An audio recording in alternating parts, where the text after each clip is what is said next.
Hello, YouTube, and welcome to Jonny Skywatcher Live. If you have no idea who I am, this is my YouTube channel right here, right in this square right here. I'm Jonny Skywatcher, and I like talking about movies, TV, gaming, and all sorts of things. This is the channel where I do that. I'm not splitting it up into multiple channels, just one channel. So yeah, this show, Jonny Skywatcher Live, is something I've been doing. Uh, I say that like I'm gonna say I've been doing it for a while. No, I've only just started doing it. This is the second week of me being able to do this. Uh, uh, what's the right word? It's not every day because it's just every weekday so far, Monday to Friday. Um, it's been a kind of a nice project for me. I feel to do. This is a little bit new to me, and it's giving me something to do while I don't have any work going on, which isn't the best when it comes to economic thoughts and things like that. But it gives me something. This gives me something to do, and I've been enjoying it, even though I don't think I've really ever gotten any significant amount of viewers, but whatever. Let's just go ahead and get to that first topic of the day, I guess. Let's see, I'll just switch. So, yesterday I was talking about the possibility of Wonder Woman being pushed back, and it happened. Wonder Woman has been officially pushed back to Christmas Day. So I don't know if there's a better source than this, but I just went with Variety. So Wonder Woman 1984 release date pushed back to Christmas. Warner Bros. Has postponed the release of Wonder Woman 1984, latest development in Hollywood's rocky plans to return to the movies. I was looking around for news. I don't think any other studios have announced any other delays, which I'm expecting there will be at least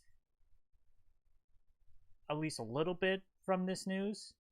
Like Black Widow, or would they really just keep the November release date with Black Widow with Wonder Woman coming out in after it? I don't know. I mean, it's a different studio, of course, so maybe they would. Who knows? I guess it'll depend on whether Disney thinks that the theaters will be getting enough people in them by the time November hits.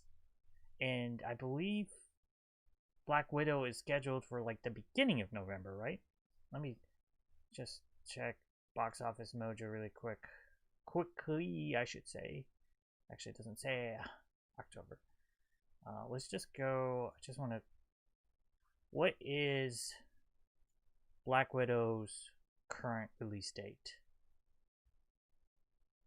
Okay, November. Yeah, the beginning of November. So yeah, we'll have to see if they push it back or not. So yeah, like it says, superhero sequel starring Gal Gadot. I never know which one it is, which was expected to debut on October 2nd, will now touch down in theaters on December 25th, 2020. I'm trying not to talk so fast. I'm not sure if my issue is I'm trying to I don't know. I get a little flustered sometimes, and I think I'm worried that my energy will be too low. So sound off in the chat. Is my energy too high, or at least it's the way I'm talking? So I need to slow down a little bit more to be understood, or do I need to pump it up even more because this is boring to watch? Let me know. Okay, moving on. Patty is an exceptional filmmaker, and with Wonder Woman 1984, blah blah blah blah blah blah blah. I don't think there's anything anymore. They do mention like Warner Bros. Recently released Tenet, and they only in the U.S. they've only made 20 million in the first weekend, and they mentioned it was like a 200 million budget, is what they're saying. So 20 million isn't great. It has made more overseas. I think it made 100. No, it made like 50 million, right? And it's I don't remember. Well, I think over 150 million overseas. And so yeah, 20 million wasn't the kind of sign that Brothers were looking for. I did mention yesterday that during the DC Fandom event and that trailer they showed for Wonder Woman, they didn't put a release date. And recently, when they released the Dune trailer, they also didn't put a release date. And that now totally makes sense because they were kind of planning out to move it. It seems like so now they are moved to the end of the year and on Christmas Day. It says for now, Disney and Marvel's comic book adventure Black Widow on November 6th is the next major film on calendars. And the question is, will Disney risk Black Widow? And I think considering what Disney does will tell us a little bit about how well Disney's Mulan remake did when it comes to the Disney Plus, because like many streaming platforms, they don't release their numbers publicly, and we only have a rough estimate, which I'm actually going to cover later in the show. So I would say if Disney keeps Black Widow in its current release date, especially with things the way they are in the US, they're still not going great, and it doesn't look like things are going to improve anytime soon, especially until we get a vaccine. And I don't know, it would tell me that if they keep the release date, it would tell me that Mulan did really badly. That they're not even considering pushing it back because they need money and they need it now, and they're willing to risk Black Widow not doing well in theaters as long as it makes them some money. So at this point, I kind of think if Disney keeps Black Widow in its current release date, it means bad things for Disney. It means Mulan did not do well at all with the premiere access on Disney Plus, and it means that Disney just needs money. Now, if Disney moves Black Widow into, I think, Eternal slot in next year,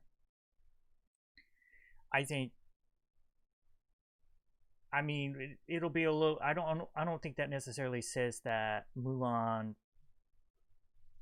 did terribly, but it obviously wasn't a huge hit. But even then, if Mulan does wonderfully for Disney and they make actually a ton of money, would they put Black Widow onto Disney Plus? I don't know.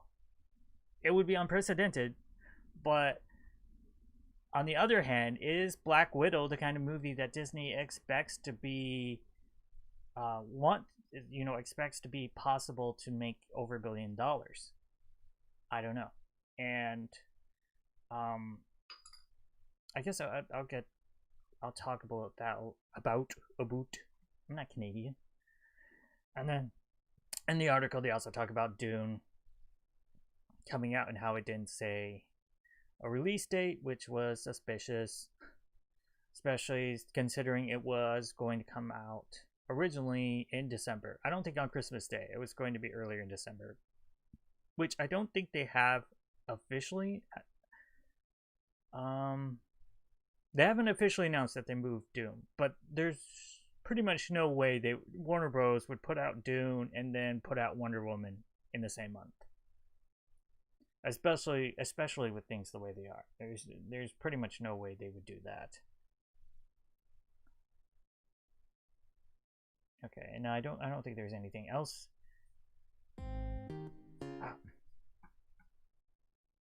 I messed that up. One sec. I keep forgetting. On OBS Studio, I have it set to where it'll automatically play that intro when I switch the camera for the first time, and I forget that I gotta take the intro out. Otherwise, it plays again. Anyway, so what do you think about Wonder Woman 1984 being released, being pushed back to December. I mean, and this is a movie that's been, even before the pandemic, it was had been pushed back, because it was pushed back from Nutcracker's release date, I believe. Actually, let me look that up. Really, let me look up Wonder 1984. Let me just look up its Wikipedia page, because I believe it was pushed back before the pandemic at all. Pre-production, casting, filming, post-production, release. Okay, it was originally scheduled. No, that's what it was originally announced for release on December 13th, 2019, which is interesting. It's been basically over a year between when it was originally going to be released, and then its first it was moved up, which is weird. First it was moved up to November 1st, 2019. Then it was delayed until June 5th, 2020.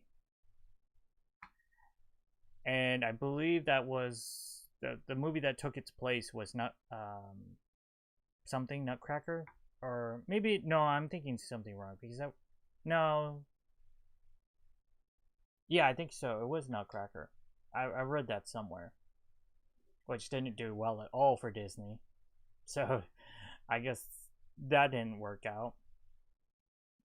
And then with the pandemic, that's when it got delayed again to, I think, August 14th, and then to October 2nd, and then now to December. So it got delayed a whole year from where it was originally set. So tell me in the comments, if you're watching this in the future, hi. Tell me in the comments, what do you think about Wonder Woman being pushed back? Are you more excited to see it now? Well, I'm okay. Let me rephrase that. Is it being pushed back later in the year mean that maybe you're more likely to see it? That's how I'm at least kind of thinking of it, because maybe by then things are going to possibly start getting back to normal. Things won't be normal, of course, but it's possible we could have a vaccine. Maybe we'll be starting the road there, and maybe movie theaters will be open in New York City, and maybe more people will be feeling safe to go back to the movies. We'll have to see. I mean, I would think that Warner Brothers moving it to the end of December to Christmas Day is them betting on the hope that that will happen. If Warner Brothers moves it even more, then that's another sign that things are not good, and the studios do not expect it to be good at all. That, I think, would be the sign that the studios think things are gonna just get even worse. Like, even if you don't pay attention to the news at all, that's one thing to pay attention to for like this fall, and whether or not the virus gets worse in the US will be if all the studios, if Disney delays Black Widow and they just push everything to next year, that's not a good sign. That's a sign that they really don't think things are going to get better anytime this year. Hopefully that doesn't happen. I'm hoping everything gets better soon, but we'll just have to wait and see. Okay, moving on to... I gotta change one thing. There we go. The next topic. So this is going to be just based off a small amount of information. Normally I wouldn't give it too much credence, but it's kind of interesting and I kind of want to talk about it a little bit. So this was based on a quote. Ewan McGregor was doing an interview and they quoted him on one thing, so of course everybody's running with it. Obi-Wan Kenobi Disney Plus series will be one season and begin filming in 2021, according to Ewan McGregor. If you read that, what he actually said, that's a little bit of exaggeration, I think. Let's just go back. This is coming from, I believe, an ET Online article where uh, yeah, it says exclusive. So I'll just go down. They were interviewing him for this movie he's working on, or is it a series? I'm not sure. It's something for Apple TV. Long Way Up. There's a trailer for it. I'm not really sure what this is. Traverse the over 13,000-mile journey entirely on electric motorcycles. It sounds like kind of like a documentary of some kind, where he's doing, basically he's going on this journey and being filmed doing it.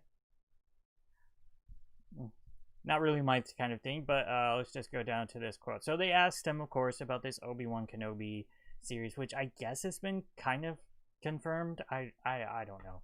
I think it has been like pretty officially confirmed that they're working on it, and then they were going to start filming at one point, and then it got pushed back, and this was even before the pandemic, and that caused some people to be saying, "Oh man, this thing is in trouble," but we'll see. So the thing he actually says, because I'm not gonna watch the whole. Was there even a video? I don't think there was a video. I think it's just this quote for the most part. So they asked him about playing Obi-Wan in an Obi-Wan centered series for Disney Plus, and he said, "Spring next year we start." He revealed a production plans. "I'm really excited about it. It's gonna be great, I think." And then, okay, so that's where they get the 2021. I mean, we'll see. And then he says, "As I understand, it's a standalone season. We'll see. Who knows?" So, I think, the only thing this really says, because I think it's dumb to speculate too much on a series that hasn't even started filming and that, you can't really say anything about. I would say it probably looks like they are planning on just filming this one series right now. If it's super successful, I wouldn't be surprised if there's a second season. But honestly, I'm if they do, I'm babbling now. I'm kind of more in favor of just a standalone Obi-Wan series. I kind of hope that's what they do. I don't want to necessarily see Obi-Wan doing all this stuff between Revenge of the Sith and A New Hope. I mean, you can't do too much with him, right? I mean, otherwise, how did Vader not know Obi-Wan was still alive? Because if he was going around saving the galaxy, there's no way he wouldn't have known. But I think you can do some stuff with him. And I mean, obviously, I hope the series isn't about just Obi-Wan sitting around on Tatooine, cleaning his little hut and going and getting supplies. It would be certainly a different take on it. And you could do 10 plus seasons of that. But I don't think that's what most people want to see. I'm really curious on what kind of direction they go with it. I'm assuming you do something with Obi-Wan has to go off-world. I mean, although there are going to be Star Wars fans who say, well, you can't do that.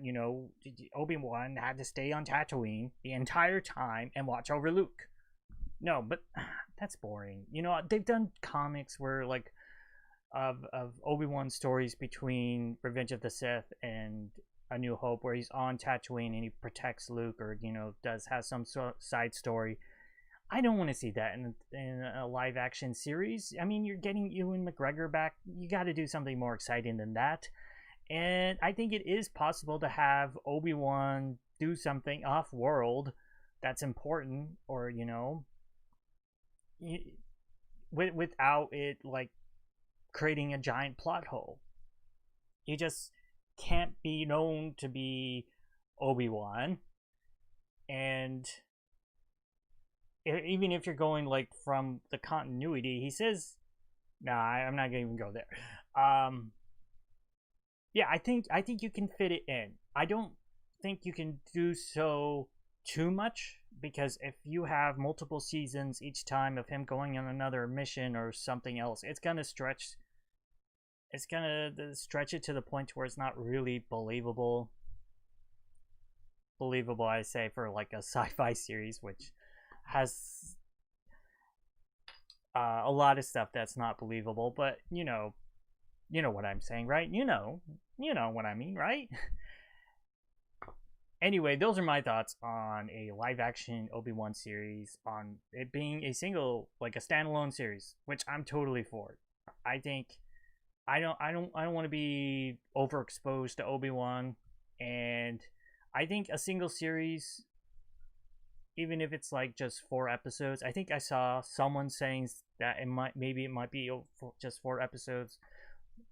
I think for 48 episodes of just an Obi-Wan series, if it's done like The Mandalorian, would be great. And we don't necessarily need more.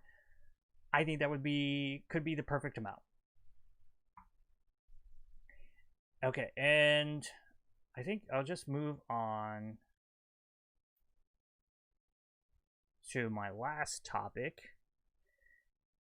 And I got to figure out the some hotkeys for like the text stuff, that which is what I'm changing behind the scenes. I have to change the text, and I still haven't figured out a great um hotkey to do it, because I have 3 different. Basically, I work between 3 different ones, and then I'm not sure I can get all 3 to appear with a hotkey, but I don't want that anyway.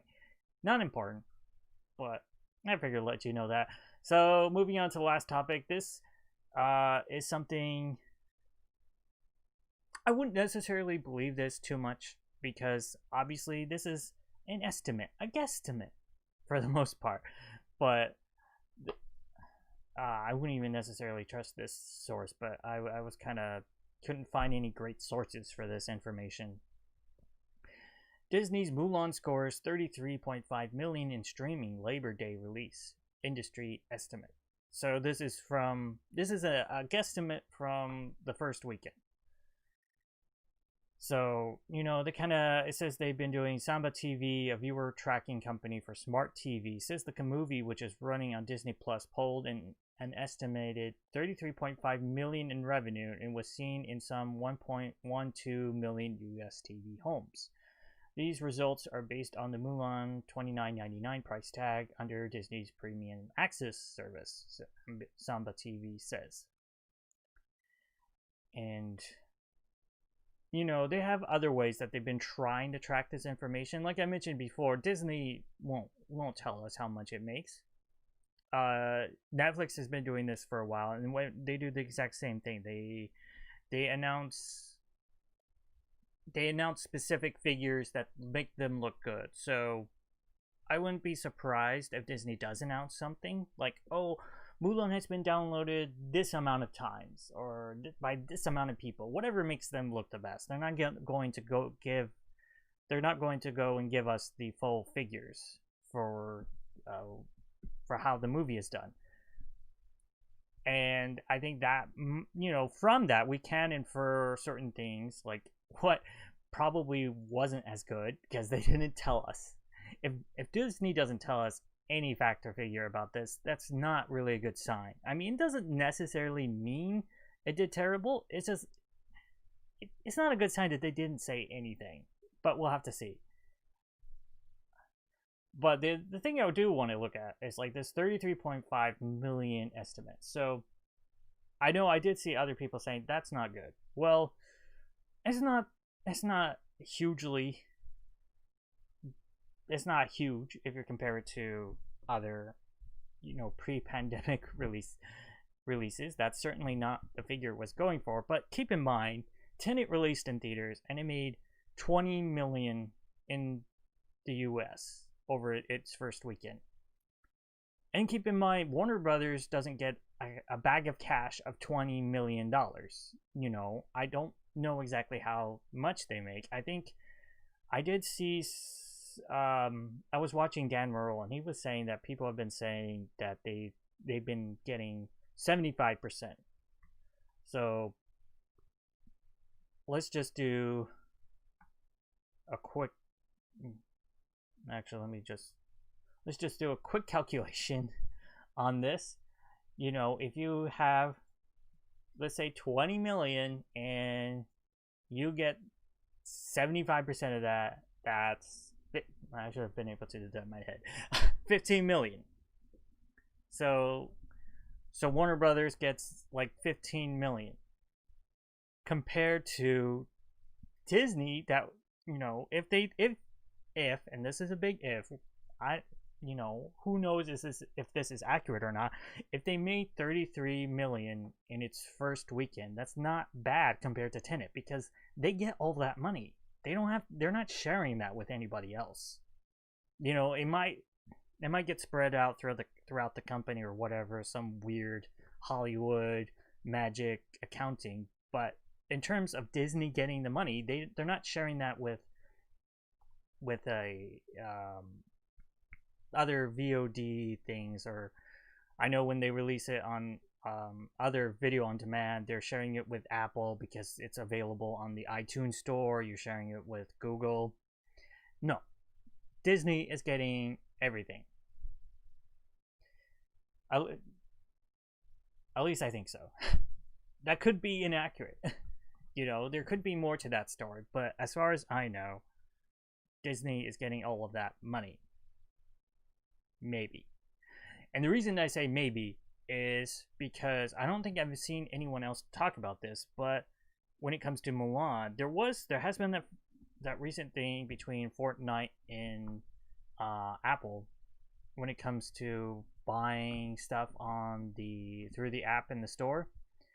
And the thing I noticed when I bought the Premier Access for Mulan, I didn't pay Disney directly because I watched it on my Roku. So you know how I bought Mulan? I bought it with my Roku account. So when you buy it through the Roku account, I'm assuming your Roku is maybe getting a percentage of that money instead of Disney getting everything. So then I'm assuming that this $33 million, even if they got $33 million, they might not have gotten all of it, because if you pay through it through other accounts, I'm assuming it's not as simple as just everything going to Disney, even though Disney is the only one streaming it. You know, you're not streaming it through iTunes or some other service, but you're still paying for it in certain ways. It's probably a much lower percentage, but that is something to keep in mind. But even if okay, let's compare that. Just Tenet 75% for Tenet would have been 15 million. So let's do the same thing for Mulan. 33.5 million times 0.75, 25. That's still higher, even if they were for some reason paying 25%, which I don't think they would. They still would have made more than Tenet did in its first weekend, which just kind of shows you why Disney took this route to begin with. They probably were estimating how much they might make at theaters, and we're saying it's not likely we're going to do very well, and we'll probably do better online. Okay, let me know what you think about that. You know, unfortunately, we'll probably never know how much Mulan is actually making, or because the studios never tell us, unless, you know, there's a big leak at Nintendo. I'm thinking of the Nintendo leaks. Big leak at Disney, or a hack like what happened with Sony.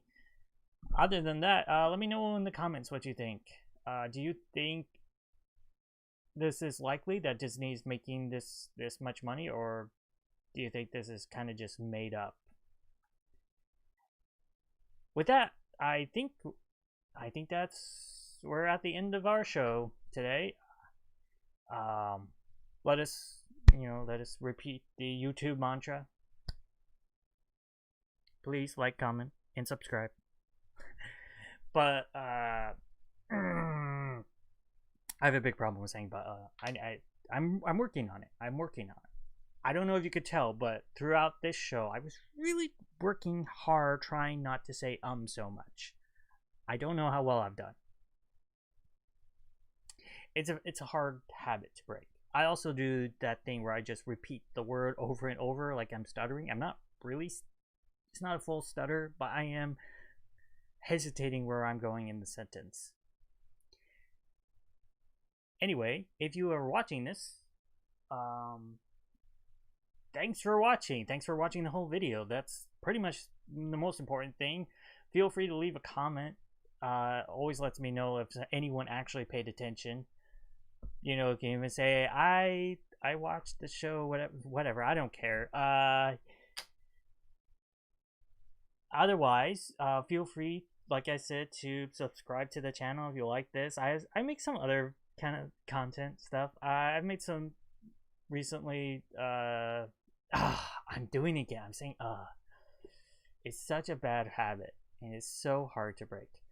I made some other videos recently, reaction videos to trailers. I'm starting to do those, and then I also make these other videos where I could sort of take a movie, and it's not a review really. I just give my initial impressions on it, whether I think it's worth watching, kind of give you an idea what you're in for if you go to watch it. And I'm also been releasing these videos from my Twitch stream where I play through Ocarina of Time, but with a randomizer. And you can also catch me on Twitch sometimes. I haven't been doing too much because I don't really have any new games or anything. But I just got done playing through Breath of the Wild. I did it again. I just recently played through Breath of the Wild. Except, not just normally, it's as a